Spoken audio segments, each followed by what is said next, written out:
Yeah, they've had $3 since like a 5.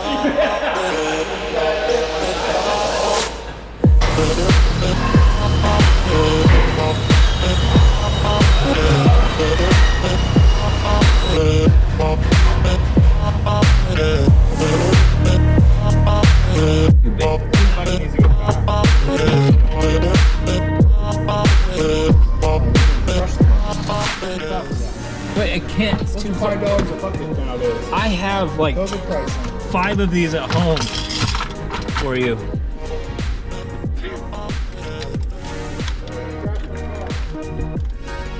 This is ridiculous.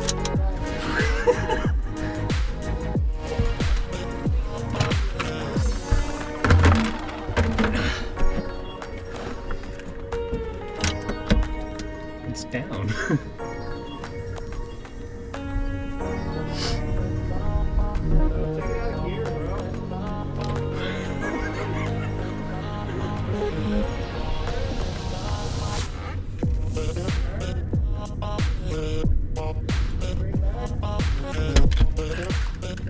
It's a little weird.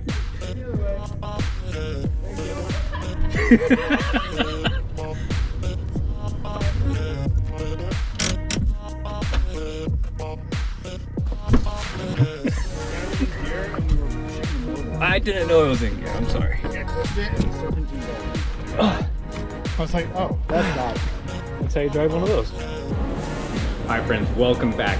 Now that we got the JDM cars out of the way and back in the way, we got this thing back in the air. I figured this would be a nice time to bring this to my buddy's shop so that I can really actually get in here and show you guys what it is that I'm going to be doing. So, lower control arms. Remember when I was doing the sway bar bushings? These are what I noticed were torn. This one's completely shot and broken. I haven't had a good chance to get in and look at this one, but it's that nut right there.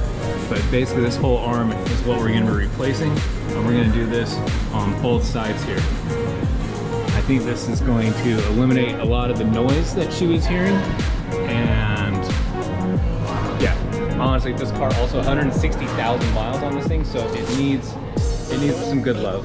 So that's why we're hooking sister up and we're getting these repairs done for her. So probably what I'm going to start on is removing this inner kind of fender well piece. It's going to be these little clips right here. There's one here. There's one on the inside there. I'm regretting not bringing my headlamp with me, and there's one right here.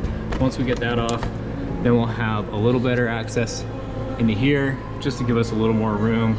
Basically, it's going to be this right here, which I believe is going to be a 14. These ones here, I think these are 17s again. That's going to drop down, and then we're going to have to come in through the front and undo that right there. Another big reason I brought it into my buddy's shop so that we could do this, there's a small chance that it will need an alignment afterwards as well. So after the little Evo is out of the way, we can turn around and put this on the rack, make sure that it's dialed in and that she's good to go. And of course, brakes are on. Again, apologies about the 30-minute video on that. And remember that reverse rewind tool for that. All right, this is perfect. It's a little short, but this is great.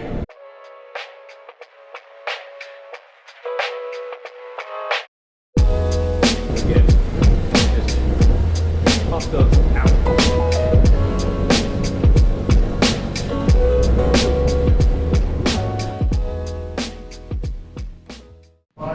Alright, to continue giving myself plenty of access, I'm going to remove these 10 mils to remove this bottom skid plate. Some of them are 10 mils. We got some more of these little clips right here. And then that should, I think, give me all the access that I'll need in order to do this. Now, you can do this at home if you are going to do it on your back, on some jack stands. Like I said, I think before, give yourself plenty of time. Don't do this on a time crunch. Do it on a day off when you have plenty of time to get in here and do everything that it is that you need to be done. All right, so in the meantime, get you set up right there.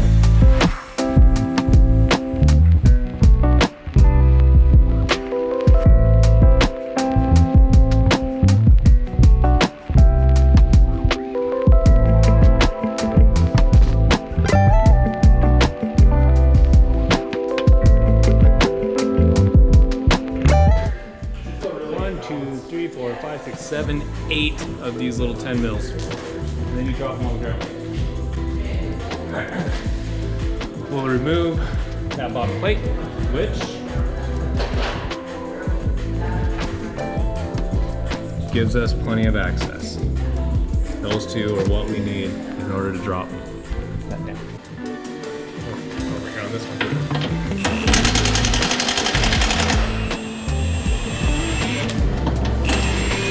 Sorry, cheating, power tools. That is a 19 mil. 19 mil, 19 mil, 19 mil. This little guy over here, I believe, is going to be a 14. I am using this big fella here, just because it makes my life a lot easier. You can use this if you have a good, strong ratchet for the socket, breaker bar, something like that.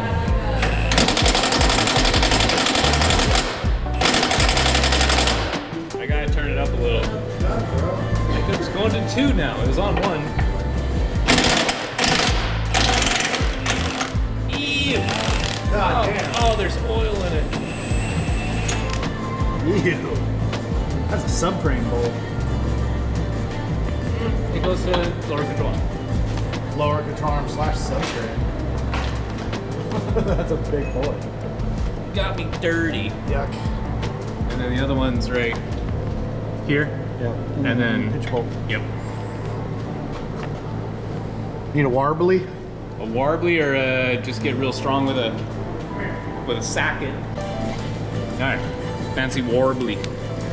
I think you can still get to this one if you just had the right socket with a ratchet on it. It'd probably be a bugger to get out, but we're gonna play around with this guy. It gets on there-ish. Gotta be careful, this is transmission pan.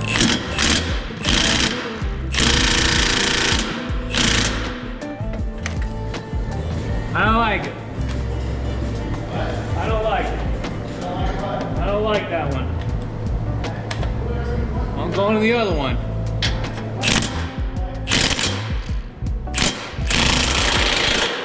Oh my gosh.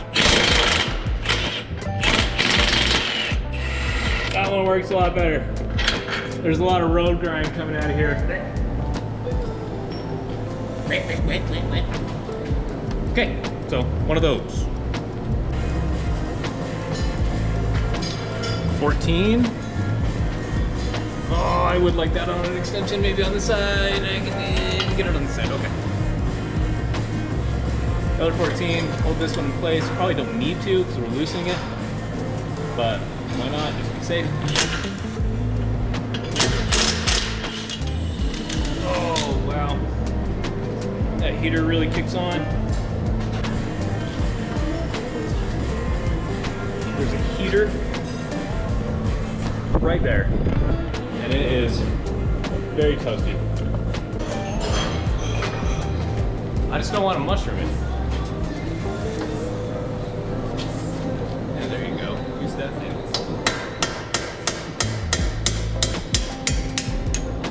Sweet. Thank you.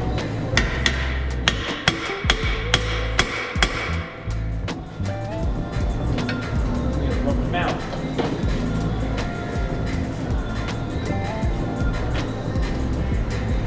Right, so we just pop that up. Ears are ringing. Got it. Hey, how warm are you over there?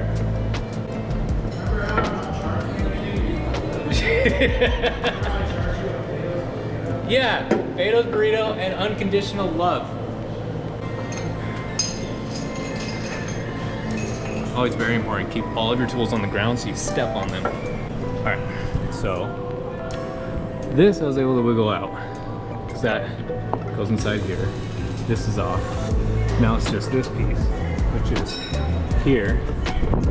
It's wedged in there, but I'm fighting this. Now, if this was on the ground, what I would do is I would just get my jack, one of my extra ones, and just lift this up so that way I can pull this straight out. I might have to sacrifice my makeshift stand here for the camera, push that up, get it out. I'm gonna try that. If it works, then you'll know it works. And yeah, so I do think so that you'd be able to do this from home. Like I said, if you just jack this up safely, that doesn't look so straight, but you can get this up and out of the way. Also, if the car was down, I could turn on the key, turn the wheel to the left. That would open up this space to where I could allow better access to pull that straight out. There's nothing too funny business about it. It just pulls straight out, goes in there, and attaches down here. So, okay, let's put this in now in reverse order. Oh, actually, hang on, this would be a good spot to do this. So, the guy that was asking about the sway bar bushing, or removing sway bar. So, undo your end link, that's your sway bar end link. And then over in here, remember, remove this out of the way. And those two bushings are, that steering rod, are gonna be behind there. Anyways, refer to that old video. You'll be able to remove that, move this one out of the way, and then it's just kind of wiggle it way out. I can't promise that it will come out if you do that, but it's worth a shot. Other than that, I think, and I would highly doubt it, that you'd have to drop the whole entire subframe down. But again, I doubt you'd have to do that just to get a sway bar.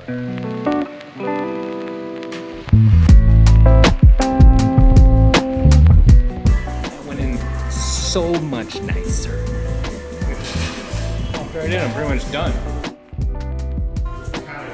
So you can use this, this part with like a jack. And I should take a, we'll take a good look at this over there on that side. But anyways, I was raising this, get this right. I was raising this up. You can do this with the jack on the ground just to get that bolt to line up better. That way I can feed it back through. But you can see these ones just went straight in. And this one, same thing. 14 is back in there. Head on the other side. And then, yeah, so now I'm just gonna feed this guy through. You remember where I put it? It's right here.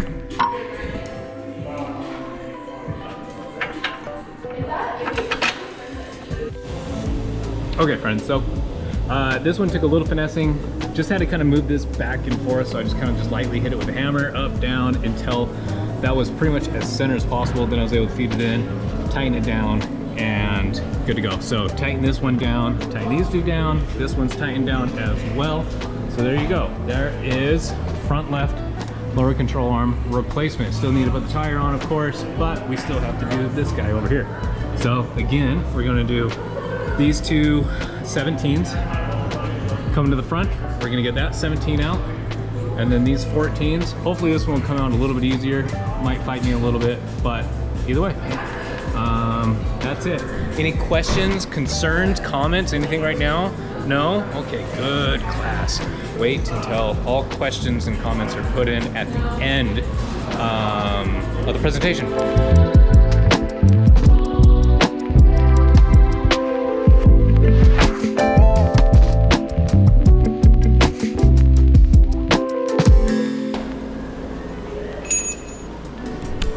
How about a little break time? Let's get a little Evo action in.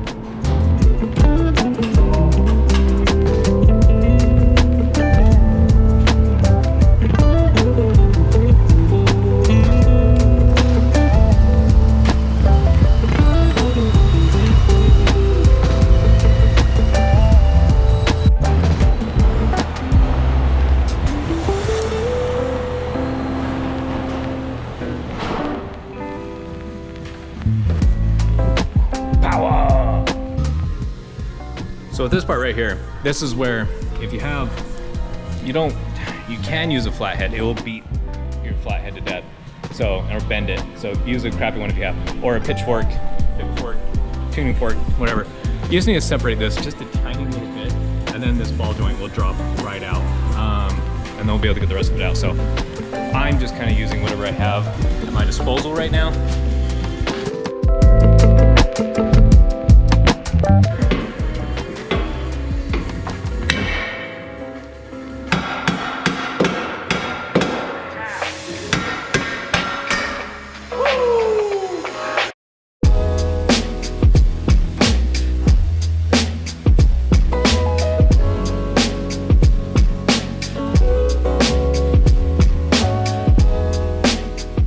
I wanted to show this, so I'm gonna drop it down a little bit. So if you look right in that hole, you can barely see it, but the round piece that comes up is still in the way.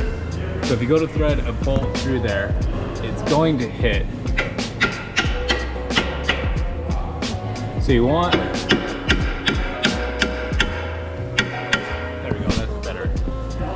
See how it's just, you can't, either way, you can't go. So it has a little notch in it. Right there. Now that'll be able to go right through. So when you're doing this in the future, just, you can raise it with a hammer or raise it with a jack and then kind of just tap it into place a little bit. And then you'll be able to take this, you gotta unscrew it, and then it should be able to go right through with a little luck. I don't really want to use this, but it's right here. But a little tap, and there it is on the other side. And then we'll go ahead and tighten that down. Everything's almost in place. I don't remember where I set that down. I should probably scrub through the old footage that I have and figure out where I put that. And then I gotta line this one up a little bit as well. What you can see is just moving that back and forth, raise it up into place, be able to slide that in, that's right there. In the meantime, I gotta go through this treasure hunt. That's RX8 dash, front end. That's the whole wiring assembly to the dash. I found it.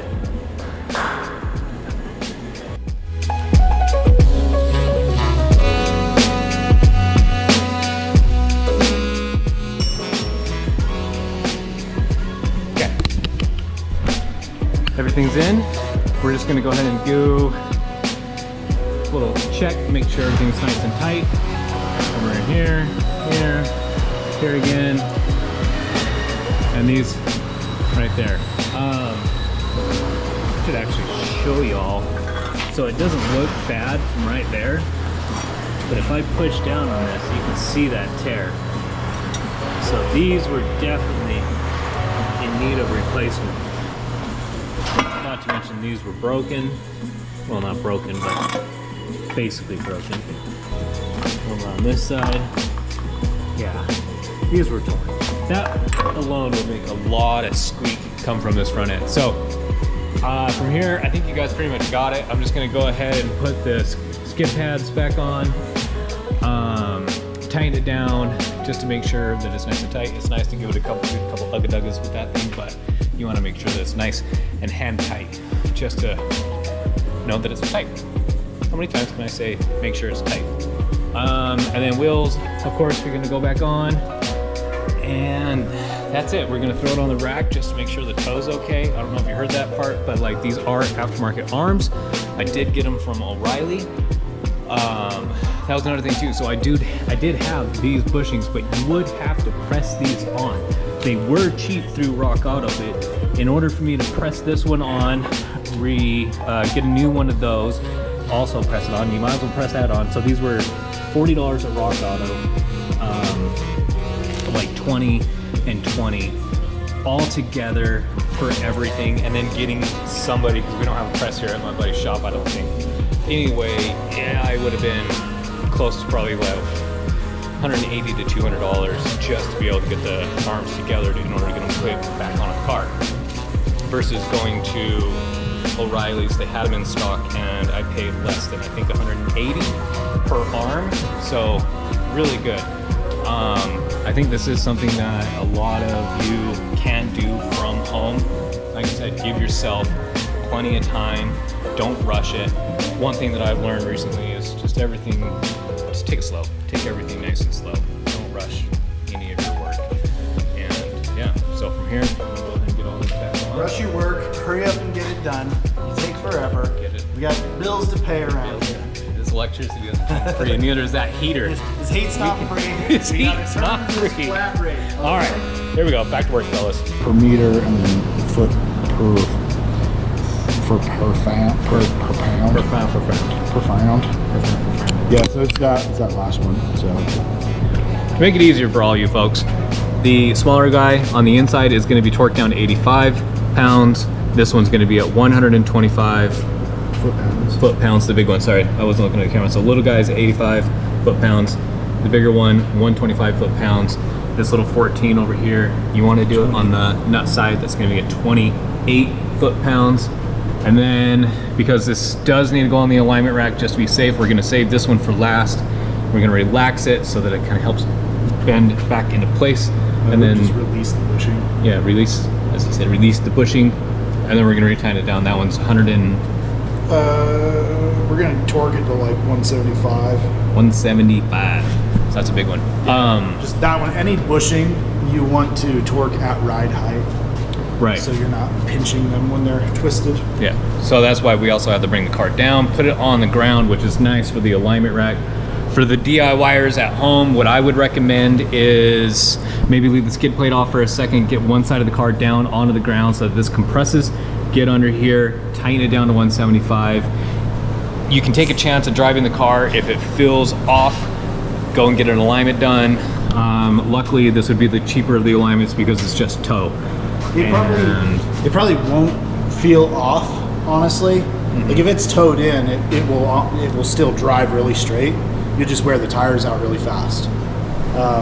If it's towed out, it'll feel darty and it'll feel crappy, and you'll want it aligned. Right. But yeah. And you'll get So yeah, but tow in for the average person is harder to tell, and that'll kill your tires, and you won't even know why. So it's a good idea. Inside, right? It'll be the inside of the tires that'll wear out quicker because it'll be kind of towed inward-ish. Yeah, I think so. Maybe. I don't know. Don't quote me on that. It'll wear your tires out faster though. But yeah. Because get an alignment. Just get an alignment. When you change these arms, there's no alignment eccentrics in these arms. Yeah. But we're putting aftermarket arms on, so the widths of the arms they might not be perfect compared to the OEM arm, and that will mess up the toe just a little bit. So if you're trying to save pennies, you could, but the toe alignment's usually $80 to $100 anyways. You'll save your tires. It's a lot cheaper to just get it checked. Yeah, you're saving yourself. Check it for free too. Right. Am I doing all this? You're saving yourself a shitload on labor anyways. Yeah. So that's where you can take some of that cost savings and just get an alignment done right. So then you save your tires, and then you're not buying tires every year or so. So okay. I think we're gonna leave the skid plate off so that we can get to these. I can at least put the sides on and the tires on, get it down, get it on the rack. All right, kind of forgot to record this. So we got everything on it for the alignment. It's looking pretty good. It's within tolerance. That side's off a little bit, but it's in tolerance. So we don't really want to mess with it too much. So what I'm gonna do is just torque down these. Those are the ones that need to be torqued down to about 175.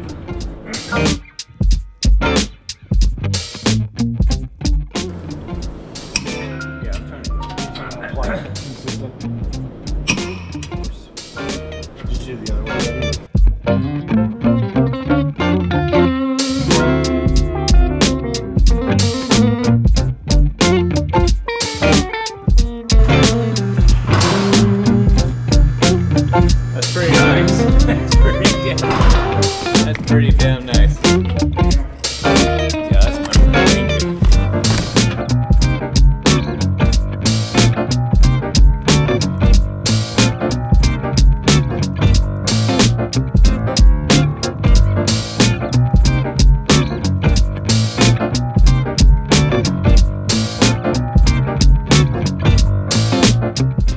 Yeah, here. Okay, how about this? I think let's get back to music. So the rest of this is on. I did all these little 10 mils. This one I might have been a little crazy. Yes. He wants to put on music again. And there's like 45 right now, okay? 45 absolutely beautiful people that I love. Each and every single one of you. All 45 of you. Love you all. Might get a couple more. Yeah. Okay. Glad you could join us in our insanity. Yeah. Thank you for joining us on our insanity and our little. Hello again, everyone.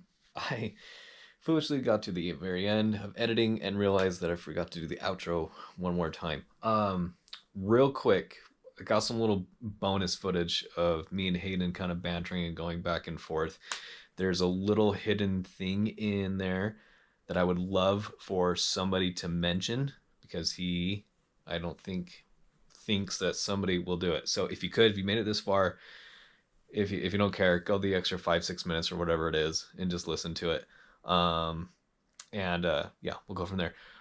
Past that, I hope that was informational. Another long video. I try to take a little more time with this one to make it a little more entertaining with some music, so on and so forth. A little break here and there, that kind of thing.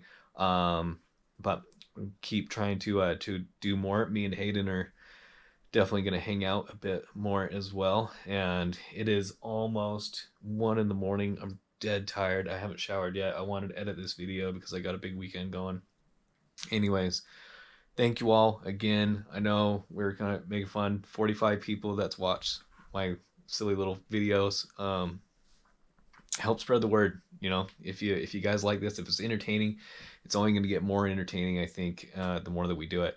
So please like, comment, subscribe, share, tell your friends, get the word out, keep me and this guy busy, and stay tuned for the bonus content. Love you all. Big kisses. Bye.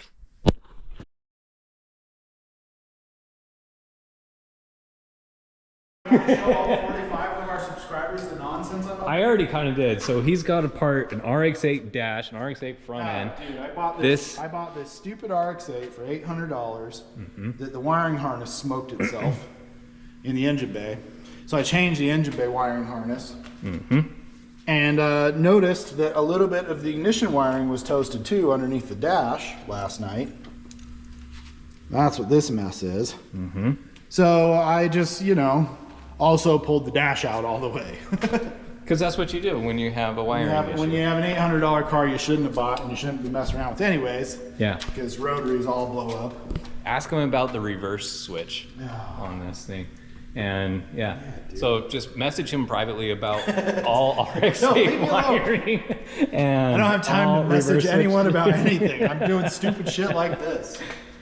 It's pretty neat though. So the car is in relatively good condition. You saw me drive it out with a bucket earlier. And it looks really nice till you look underneath. It's Colorado car, so it's rusty, but right. But it's enough to beat on. It should be fun to play around with. Yeah, we don't know if the engine works or not, runs or not. It seems like it might have compression. Not entirely sure. Has good feel. Not sure what rotary compression is supposed to be. Yes. It feels easy to turn, but apparently that's what rotaries feel like. So I don't know.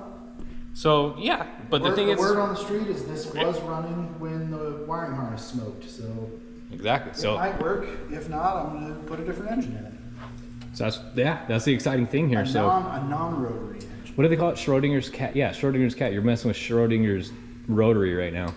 So, but once this is patched together, it will turn the car over. Simultaneously broken and working at the same time until you turn the key. Yeah, you don't know if it's going to work until we're ready to turn it over and enable to turn over. This needs to be fixed.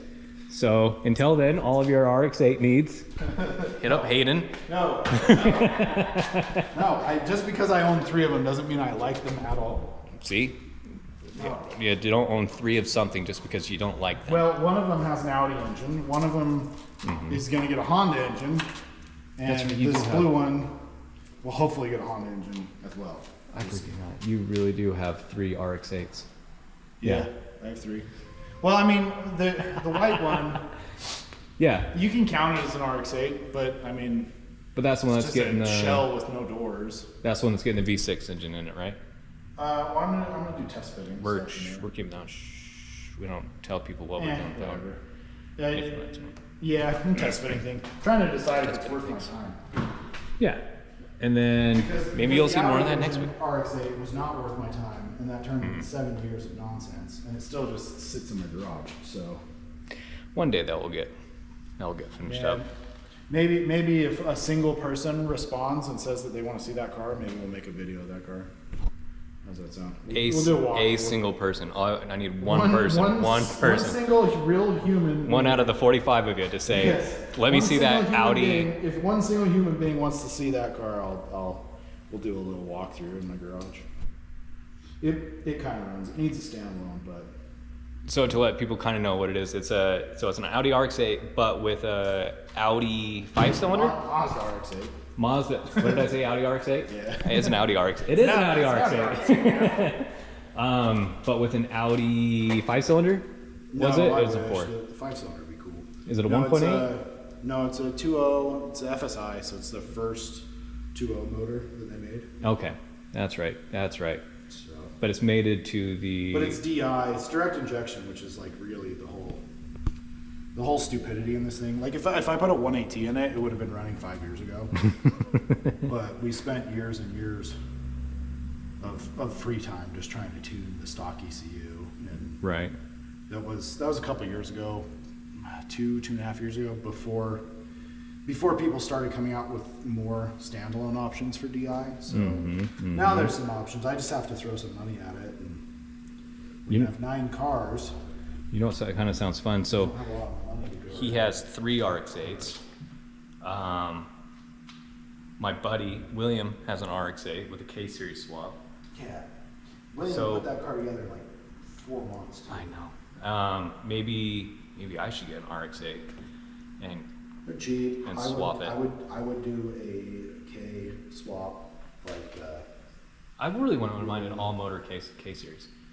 no, a K24 all motor would be cool in that car. Yeah. It'd be plenty of power. You can pull some weight out of it. They're already small and light enough. Yeah, no, like William For should- another time. William